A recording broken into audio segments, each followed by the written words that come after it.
संशोधन प्रस्ताव रखने का आपने मुझे अवसर प्रदान किया। प्रयागराज महाकुंभ के इस पवित्र अवसर पर, इस पवित्र महाआयोजन के लिए विभिन्न स्रोतों से, विभिन्न रास्तों से सरकार को लगभग 7,500 करोड़ का निवेश प्राप्त हुआ। और इसलिए प्राप्त हुआ, इस सोच के साथ प्राप्त हुआ कि देश विदेश प्रदेश के हर कोने से आने वाले श्रद्धालुओं के लिए हर प्रकार की सुविधा और व्यवस्थाएं मुहैया कराई जा सके।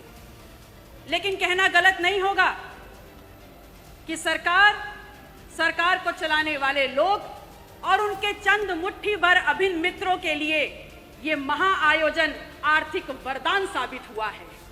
इस कदर साबित हुआ है कि जिसने जितना हो सका, जिस रास्ते से हो सका, उस महाआयोजन में आने वाले उस आम श्रद्धालु को हर प्रकार से लूटने का काम किया है। मान्यवर, आज दिल्ली से अमेरिका जाना सस्ता हो गया है। और ध्यान रखिएगा, मैं डंकी रूट की बात नहीं कर रही। आज दिल्ली से अमेरिका जाना सस्ता हो गया है, लेकिन दिल्ली से प्रयागराज जाने की कीमतें आसमान छू रही हैं। 3 लाख करोड़ का आपको राजस्व मिला और उसके बाद भी आम आदमी सुविधाओं के लिए, व्यवस्थाओं के लिए हांफता, रगड़ता, रोता नजर आ रहा है। मान्यवर, सामाजिक और धार्मिक आयोजन में सरकार ने अपनी तरफ से व्यवस्था की गारंटी ली थी, तो आज सरकार को सामने आकर के इस बात को स्वीकारना होगा कि आप ठीक व्यवस्थाएं दे नहीं पाए।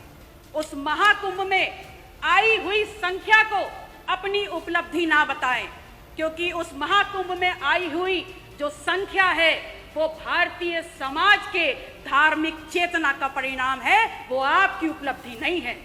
उसका श्रेय लेना बंद करिए, बल्कि प्रमुखता से सामने आकर के जो खामियां हुई हैं, जो अव्यवस्था हुई है, उसको स्वीकारिए और सबक लीजिए कि आगे ऐसा दोहराया ना जाए।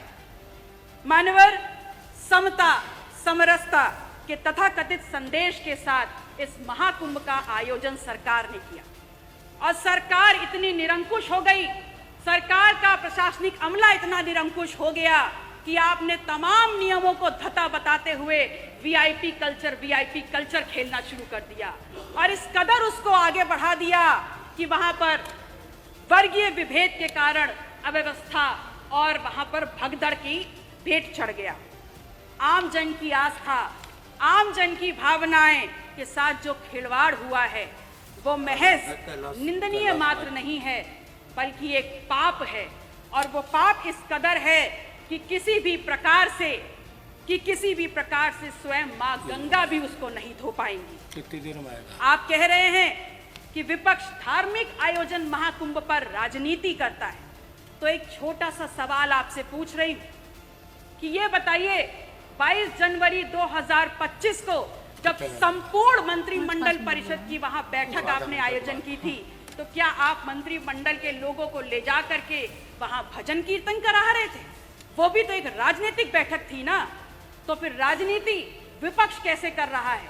असल में राजनीति कंप्लीट 100% शुद्ध राजनीति तो आप कर रहे हैं, और उसमें भी इस कदर राजनीति कि आपने वहां पर भी, उस पवित्र स्थल पर भी पिछड़ों को पीछे ही छोड़ दिया।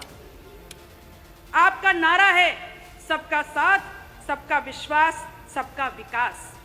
तो अगर बात विकास की है, अगर बात विश्वास की है, तो फिर ये बताइए कहां है विकास, कहां है सबका साथ और कहां है विश्वास? सच्चाई ये है कि तथाकथित सरपट दौड़ती विकास की इस ट्रेन को पकड़ने के चक्कर में बहुत सा सामान प्लेटफॉर्म पर पीछे छूट गया, और जो छूट गया उसमें है इस प्रदेश की आधी आबादी की सुरक्षा। जो प्लेटफॉर्म पर छूट गया वो है नौजवानों की नौकरी का सपना, और जो पीछे छूट गया उसमें है शब्दों की मर्यादा और हमारा अदब। शायद इसीलिए उस दिन सदन में जब विपक्ष के द्वारा विधानसभा की कार्रवाई में उर्दू को सम्मिलित करने की बात की गई, तो यहाँ पर अशोभनीय और असंसदीय भाषा का प्रयोग किया गया। तो एक सवाल सीधे सीधे माननीय अधिष्ठाता महोदय, आपके मार्फत आपका संरक्षण लेते हुए मैं नेता सदन से पूछती हूँ, is Urdu an imported language? क्या उर्दू निर्यात करी हुई जुबान है? और या फिर क्या ऐसा है कि जब मुगल घोड़े से भारत में आए तो अपने पीछे उर्दू को बैठा करके लाए? विधायक जी, तो 5 मिनट हो गया। धन्यवाद। माननीय अध्यक्ष जी, 1 मिनट और। माननीय अध्यक्ष जी, मैं सिर्फ इतना कहना चाहती हूँ कि महामहिम राज्यपाल ने हालांकि थोड़ा ही भाषण पढ़ा, पर मैंने देखा हर छोर पर भारत प्रथम स्तर पर है। बड़ी प्रसन्नता हुई और अगले ही पल ये भी समझ में आ गया कि माननीय राज्यपाल महोदय की क्या गलती है। वो तो बहुत दूर से आई हैं। असल में उनको जो झूठा सच्चा लिख के दे दिया गया, उन्होंने पढ़ने का काम किया। अगर सच्चाई समझना चाहते हैं तो समझ लीजिए कि NCW के 2024 के आंकड़ों में उत्तर प्रदेश यदि फर्स्ट है तो महिला के ऊपर और अपराधों में फर्स्ट है। अगर फर्स्ट है तो बाल यौन शोषण के मामलों में फर्स्ट है। कल प्रदेश के मुखिया जब सदन में बात कर रहे थे तो कुंभ में हुई दुर्घटना पर षड्यंत्र की उन्होंने एक तरफ इशारा किया। उन्होंने बताया कि खिलाफ साजिश हो रही है उनकी सरकार के और उनके खिलाफ। तो ये सवाल सिर्फ उनका नहीं है, पूरे विधायक जी धन्यवाद। मैम 30 सेकंड खत्म हो रहा है। लास्ट माथे पर कलंक लगा है। यह सिर्फ सरकार को बदनाम करने का शिकंजा नहीं है, अपितु ये समूचे उत्तर प्रदेश, पूरे सदन, चाहे पक्ष के लोग हो चाहे विपक्ष के लोग हो, ये पूरे उत्तर प्रदेश की गरिमा पर प्रहार है। कुंभ ना सरकार का आयोजन है ना भारतीय जनता पार्टी का आयोजन। ये कुंभ भारत की सांस्कृतिक विरासत है, भारतीय समाज के विभिन्न आध्यात्मिक विचारों का आयोजन है और उत्तर प्रदेश सदैव इस आयोजन की आने वाले श्रद्धालुओं की मेजबानी करता रहा है।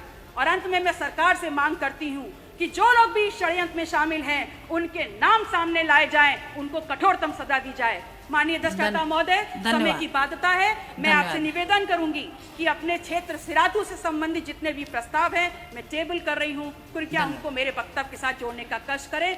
नमो बुद्धाय, जय संविधान।